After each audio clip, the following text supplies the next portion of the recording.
All right, everyone, welcome back. So it's time. I've been waiting a little bit for this because obviously, as you guys know, my Philadelphia Flyers are my favorite team. I wanted to wait a little bit because the month of October, yes, it was promising. It was October. It was the start of the season. We're a little bit into November now, and it seems like the team is starting to fall down to earth. But before they fully do that, I do want to talk about them. So the Philadelphia Flyers and just everything that's going on with them right now. So this is not going to be your average team analyze video because obviously the Flyers are my favorite team. So I have a much more expanded opinion on them than I do, let's say, like Vancouver that I'm going to make tomorrow. Um, Philadelphia is a very interesting team. So far this season, they have went 5-6-1 for 22nd in the NHL, and they have let in 37 goals, or they have scored 37 goals, and they have let in 39 goals. So the month of October was a 4-4-1 month, and it was overall very promising. I watched the majority of those games. They played a mix of good teams and a mix of bad teams as well, but still, they looked very good during all of those 9 games pretty much that they played. So I'd say a 4-4-1 record is a pretty solid record to take out of October. However, so far in November, they're 1-2, and I don't like the direction they're going. The 5-0 loss to the Los Angeles Kings really told me that, yeah, this is the start of the downfall. And this is the start of this team going to probably not be a very good November. And I don't like I didn't like that loss. I didn't like it at all. So it's telling me that, yeah, we're probably going to fall off a cliff now. However, I do want to talk about them because in these games they've played, they've been very competitive. For example, in the game against the Dallas Stars where they lost in overtime, their only overtime loss so far this season. They played a pretty well, hard-fought game. They scored a lot of shorthanded goals. They made it 5-5 into overtime, and they got unlucky. If Hart was in net and Urson wasn't, we probably would have won that game. But since Urson was in net, we lost, and it wasn't overtime, so it is what it is. The Vegas game. The first 50 minutes of that game were great. They played awesome. Then Paul Cotter scores the greatest goal I've ever seen against my own team, and pretty much the Flyers crumbled after that. That was basically all it was. But they played well against those teams, as well as that too. The 6-2 win against the Minnesota Wild. The only game that I really felt concerned with in that month of October was the Senators game, and we'll get into that. But regardless, the guys who have been scoring have also done a very good job as well. Travis Konechny leads the team right now with 12 games played, 9 goals, 3 assists for 12 points. He has a very good knack at finding the net. It's really seemed like that so far this season. He has nearly 10 goals. He has nearly as many goals as the entire San Jose Sharks roster. But regardless, I've really liked the way Konechny's played.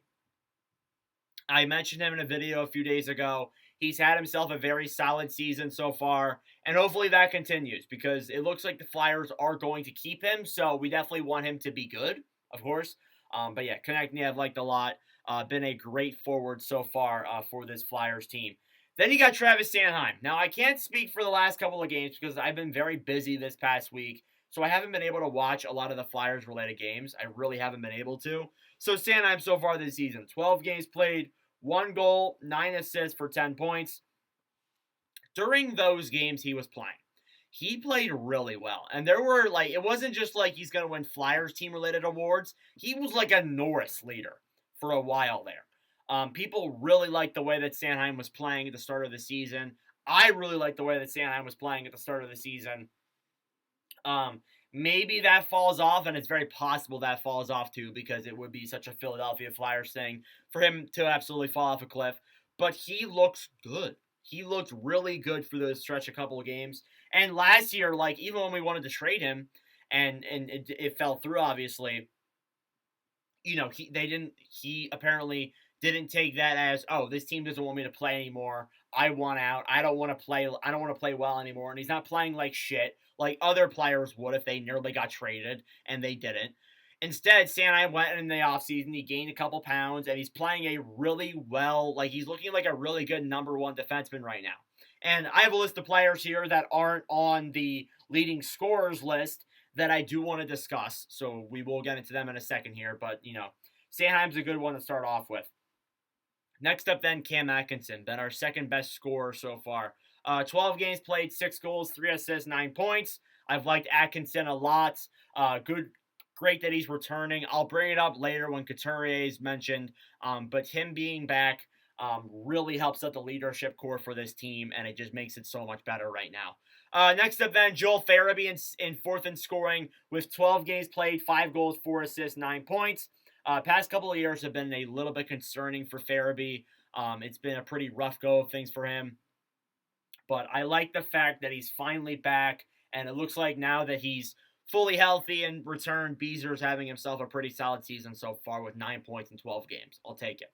Next up, then, and the final score is Bobby Brink.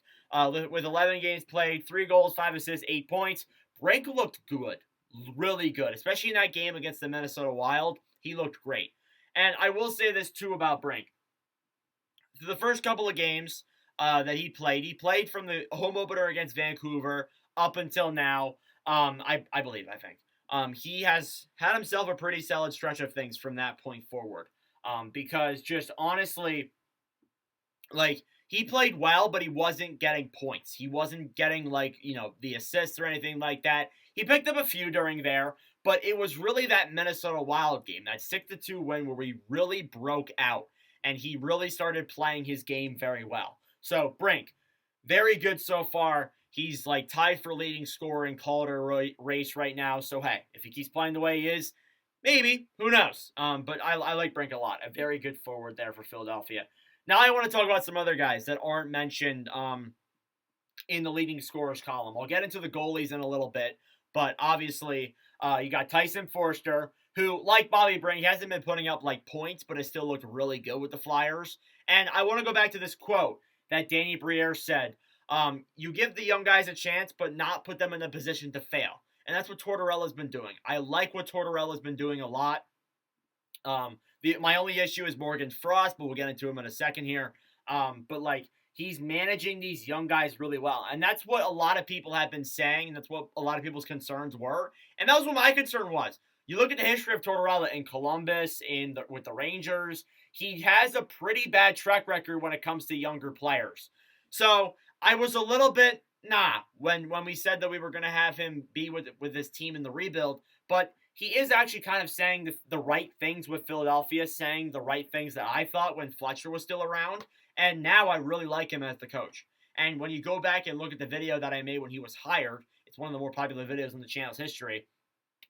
I hated it. I really didn't like it at all. But now I'm a big fan of it. So I really like the direction that Tortorella is bringing these guys. And it all starts with Tyson Foerster. Additionally, too, is Cam York.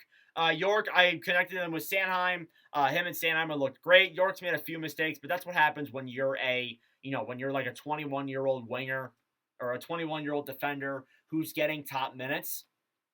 Like, he's really been assigned this way to kind of become this number one defenseman. I think he's done well 90% of the time. Obviously, the turnover against Vegas is the big lump that I think of. It's the big lump that everyone thinks of.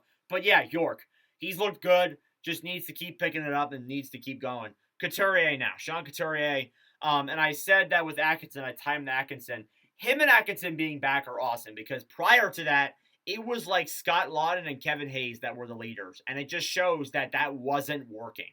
It just wasn't working out. And now Lofton's taking a much more minor role with the team. Lofton's still there. I still love Scott Laughton. But, he's taking a much more minor role with the roster. And now that Kevin Hayes is with St. Louis, it's given Couturier and Atkinson, now that they're back, a chance to lead. And that's why I think that, like I said before when Couturier wasn't back, that I thought Michkov would be the next captain. Because honestly, I didn't see anybody on this team right now where I was like, yeah, they could be the captain.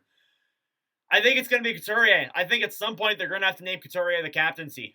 Maybe it's next season or the following season, but not having a captain too is pretty good because it gives you the opportunity. It gives guys like Atkinson and Laughton the opportunity, and it gives other guys too the chance for, like, everyone to lead, not just one singular player like Couturier. It's not just Couturier. There's many other players that are in that locker room that are leading the team right now. So that is something that I take into consideration. Sean Walker, he's looked really good. He's shown a lot of signs of positivity. And I didn't really like when we got Walker from LA, but hey, I'll give it to him. He's done well so far. Owen Tippett, the scoring hasn't really been there, but the play has. He's played well. Just the scoring hasn't been all there. He's still scoring, but he hasn't really been scoring that well. Garnet Hathaway, born flyer. Like, that man plays the way a flyer is. He's physical. He scores well. I think if you put him up there with some of the higher guys, like some people were saying this to me, if you put him on a higher line, I feel like he'd score more. I don't disagree with that. But him with Delorier is definitely a great thing too. I didn't put Delorier on my list here of guys I wanted to talk about, but Delorier, he's a player who, for me, obviously, he's not as highly skilled, he's not as highly talented as the other players, but he still keeps up. He's like bigger than all the other players. He's not like a typical scrawny forward. He's much heavier. He's much more, he's slower, but he still keeps up. He's still out there giving all the effort he needs to, and he'll get into fights when he has to. We know that for sure. But yeah. And then finally, Morgan Frost. And Frost with me has been a big thing because he was scratched for a lot of the games. And that wasn't because of him. The game against Ottawa and the game against Columbus, he looked like he was just aimlessly out there doing nothing. But with Frost, like, I feel like now, he has a chance to prove himself. I don't know if he has just yet, because I haven't been watching all too many of the games because I've been working so much, and hockey season started up for me, so that's obviously been a factor. But with Frost, like, obviously, there's a lot there, and I hate to keep him out of the lineup for 6 straight games, but during those 6 games, the Flyers played really well. So, like, you don't want to break that chemistry there that Bobby Brink and Tyson Foerster had, and to move Frost into the lineup. So, obviously, Frost has been moved in there. Ryan Poehling sat out a few games ago.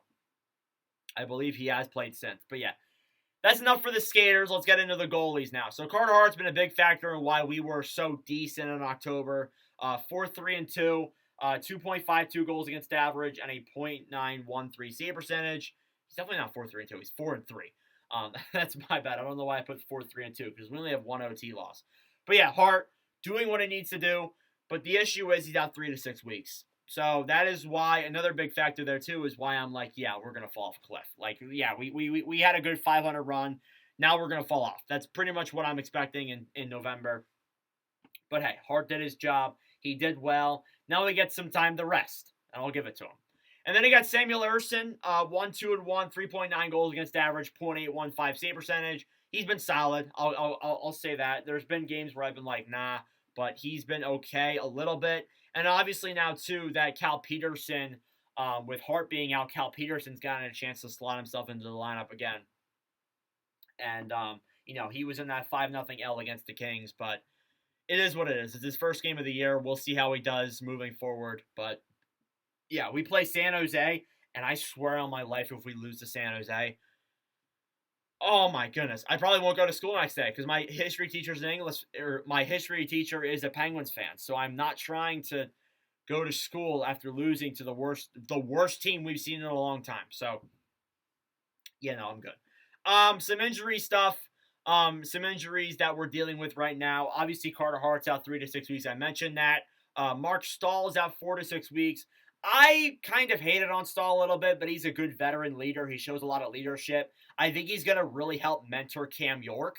That's going to be a big thing. And some of the other guys that you have on that blue line, like Emil Andre, Yeager Zamula as well. But him being out 4 to 6 weeks isn't good. Ristolainen, I haven't heard a lot on Risto. His timeline right now is kind of unknown. I guess he's week to week right now, but it's going to be a little bit still. And I think that a lot of Flyers fans aren't going to complain because he's not that good. He was not that good last year. The hope is when he comes back, he'll be better, but he just has not been that good. But yeah, hopefully all these players recover good. The final thing I want to talk about now is some of the prospects. The hockey news had their top 10, 20, top 100, 21 and under players, and there were 3 Flyers on that list. So you got Michkov at 1 with 14.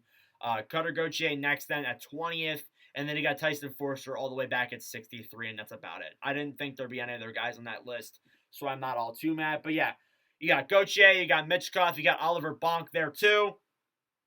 And then for your B-tier prospects, you got Desnoyers, Kaplan, Tuomala, and Hellsgrant. So the pool looking solid right now. Next year it'll be better, but definitely, you got Michkov, hopefully playing well in the KHL for the next few years. You got Gauthier probably playing his last year in college. Then he's going to come over to the NHL, hopefully.